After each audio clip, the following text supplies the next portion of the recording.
भूमिका 13वीं शताब्दी में संत ज्ञानदेव के जन्म लेने और 1681 ईस्वी में संत तुकाराम की मृत्यु के 31 वर्ष बाद समर्थ रामदास जी के संसार से सिधारने के बीच की 4 शताब्दियों में महाराष्ट्र को अनेक तेजस्वी संतों के प्रकट होने का सौभाग्य प्राप्त हुआ।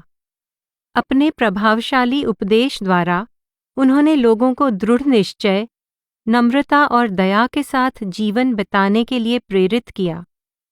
उन्होंने सोए हुए जीवों को जगाया और उन्हें श्रद्धा तथा भक्ति के द्वारा प्रभु को पाने की प्रेरणा दी। उन शताब्दियों में मानो आकाश से अमृत कणों की वर्षा हो रही थी, जिसके फलस्वरूप समाज के विभिन्न वर्णों तथा वर्गों में कम से कम 50 संतों ने जन्म लिया। अपनी आजीविका कमाने के लिए उन्होंने भिन्न भिन्न व्यवसाय अपनाए। उदाहरण के लिए ज्ञानदेव, एकनाथ तथा रामदास पुरोहित वर्ग के थे। नामदेव दर्जी थे, नरहरि सुनार, गोरा कुम्हार, सावता माली, सेना नाई, चोखामेला सफाई कर्मचारी, जनाबाई सेविका और जोगा तेली थे। तुकाराम जाति से कुणबी थे और पेशे से दुकानदार। ये सभी महात्मा स्वयं अपनी आजीविका कमाते थे, इसलिए गरीब लोगों के अंधविश्वास का लाभ उठाने वाले अनेक पुजारियों, पुरोहितों तथा धर्मोपदेशकों की तरह समाज पर किसी प्रकार का बोझ नहीं थे। महाराष्ट्र के इन संतों ने समूचे तौर पर एक विपुल आध्यात्मिक साहित्य की रचना की, जो आज भी सारी मानव जाति के लिए हर वर्ण, पंथ, जाति, राष्ट्र तथा धर्म के लोगों के लिए प्रेरणा का स्रोत बना हुआ है। उक्त 4 शताब्दियां महाराष्ट्र तथा भारत के अन्य भागों के इतिहास में भी भक्ति काल के रूप में विशेष महत्व का स्थान रखती हैं। भक्ति मार्ग प्रभु की प्राप्ति के लिए जिज्ञासुओं को प्रभु को पूर्ण आत्मसमर्पण तथा उसकी निष्काम भक्ति की शिक्षा देता है। जैसा कि प्रोफेसर S.G. तुड़पुड़े ने कहा है, इसने देश के सामने लोकतांत्रिक रहस्यवाद का, यानी सब मनुष्यों को समान मानने वाली आध्यात्मिकता का आदर्श रखा। संतों तथा अध्यात्म विद्या के गुरुओं के द्वार जाति तथा सामाजिक स्तर का भेदभाव किए बिना जिज्ञासुओं के लिए सदा खुले रहते थे। वहाँ जो कोई भी आता था उसका भाई की तरह, बल्कि इससे भी अधिक एक संत की तरह स्वागत किया जाता था और उसे संत कहकर ही संबोधित किया जाता था। संत महात्मा ऊंची आत्माएं होते हैं और अपनी सहज नम्रता के कारण जिज्ञासुओं के लिए इतने उदात्त संबोधन का प्रयोग वे इसलिए करते हैं क्योंकि वे जानते हैं कि उनमें से प्रत्येक उन्हीं की तरह एक संत बनने की क्षमता रखता है। सिखों की धर्म पुस्तक आदि ग्रंथ में भी गुरु साहिबान ने जिज्ञासुओं को संतों तथा साधो कहकर संबोधित किया है। मुंबई से 480 किलोमीटर की दूरी पर स्थित एक नगर पंढरपुर महाराष्ट्र में भक्ति मार्ग का केंद्र माना गया है। यहाँ यह मार्ग भागवत धर्म के नाम से जाना जाता है और इसके बारे में कहा गया है कि यह एक ऐसी धार्मिक जीवन पद्धति है जो भक्ति को परमात्मा और जीवात्मा की एकता का अनुभव प्राप्त करने का साधन मानती है। पंढरपुर में भगवान विट्ठल का एक मंदिर है। संतों के अभंगों से जो भक्तिपरक कविताएं हैं, यह स्पष्ट हो जाता है कि विट्ठल शब्द का अभिप्राय परमेश्वर से है। परमात्मा के प्रति अपने गहरे प्रेम के कारण संतों ने उसे विट्ठल, पंढरीनाथ, पांडुरंग, राम, कृष्ण, हरि आदि अनेक नामों से पुकारा है। उक्त मंदिर में प्रमुख धार्मिक क्रियाएं नाम संकीर्तन यानी आध्यात्मिक प्रवचन, कीर्तन यानी एकल अथवा सामूहिक गान तथा ध्यान धरना थीं। नाम से ही पता चल जाता है कि नाम संकीर्तन का अर्थ प्रभु के नाम की महिमा का गान करना है। संतों के प्रवचनों का मुख्य विषय प्रभु के नाम को याद करके उसका सुमिरन करने का महत्व ही होता था। कीर्तन में संतों के प्रभु से वियोग की तीव्र पीड़ा और उससे मिलाप के परम आनंद का वर्णन करने वाले गीत गाए जाते थे। कानों को मीठे लगने वाले तथा आध्यात्मिक विचारों से ओतप्रोत ये गीत, जिनमें लौकिक तथा पारमार्थिक कार्यों में संतुलन स्थापित करने पर बल दिया जाता था, लोगों को बहुत अच्छे लगते थे, क्योंकि उनकी मातृभाषा मराठी में लिखे होने के कारण ये सहज ही उनकी समझ में आ जाते थे, जबकि धर्मशास्त्र संस्कृत में रचित होने के कारण लोगों की समझ से परे थे। जैसा कि प्रोफेसर बेलसरे का कहना है, हिंदुओं की संस्कृति मूलतः आदर्शवादी है, जिसका इंद्रियों की पहुंच से परे के एक आध्यात्मिक सत्य में विश्वास है। परंतु इस संस्कृति के अधिकांश अनुयायी आध्यात्मिक तथा सांसारिक कार्यों के बीच तालमेल में भी विश्वास रखते हैं।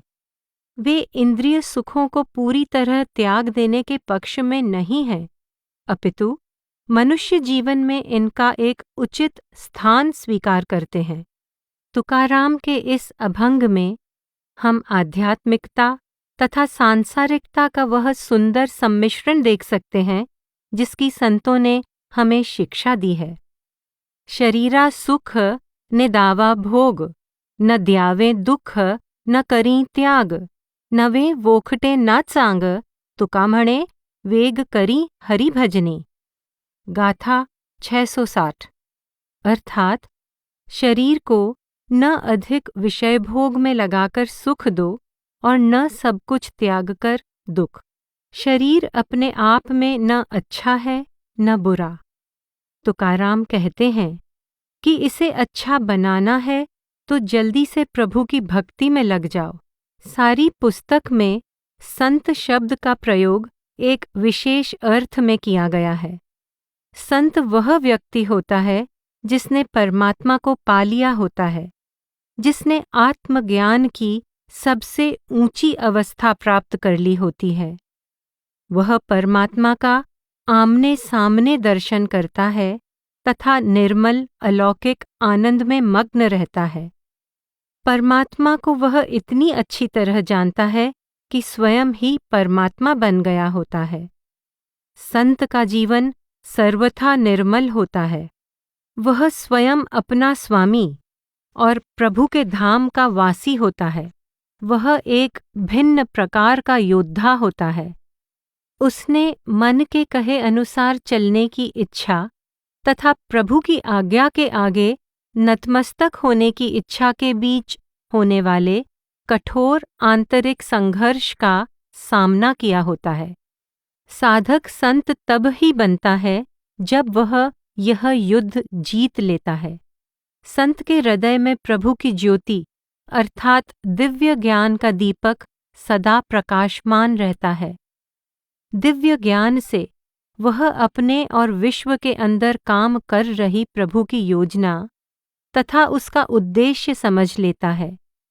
उस योजना में वह खुशी से सहयोग देता है और फलस्वरूप उसे अपने अंदर और बाहर प्रभु की उपस्थिति का अनुभव होता है।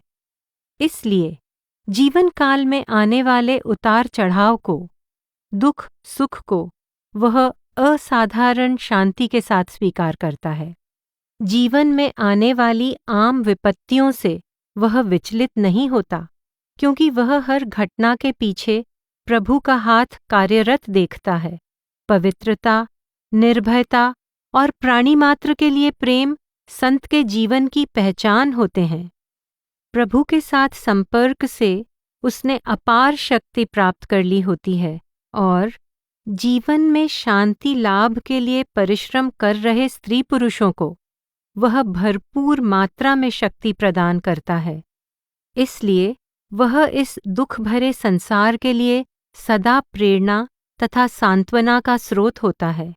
उसकी परोपकारशीलता की कोई सीमा नहीं होती।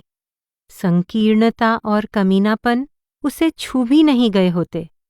वह प्रत्येक अर्थ में एक महान आत्मा होता है। वह मानव जाति के अज्ञान के अंधकार को दूर करने के लिए हाथ में ज्ञान की मशाल लेकर आया एक प्रबुद्ध व्यक्ति होता है, जो लोगों को बड़ी नरमी और समझदारी के साथ प्रभु प्राप्ति का मार्ग दिखाता है। दुर्भाग्य की बात है कि अपने जीवन काल में संतों को अक्सर तिरस्कार का सामना करना पड़ता है। दुष्ट लोग उनके साथ छल कपट करते हैं और उन्हें तरह तरह के कष्ट देते हैं, पर यह सब कुछ होते हुए भी उन महापुरुषों का परमात्मा में विश्वास और आंतरिक शांति बनी रहती है। बाहर से चाहे वे साधारण मनुष्यों जैसे दिखते हैं, परंतु अंदर से वे परमात्मा से एक होते हैं। सारांश यह कि संत पृथ्वी पर देहधारी परमात्मा होते हैं। तुकाराम ऐसे ही संत थे।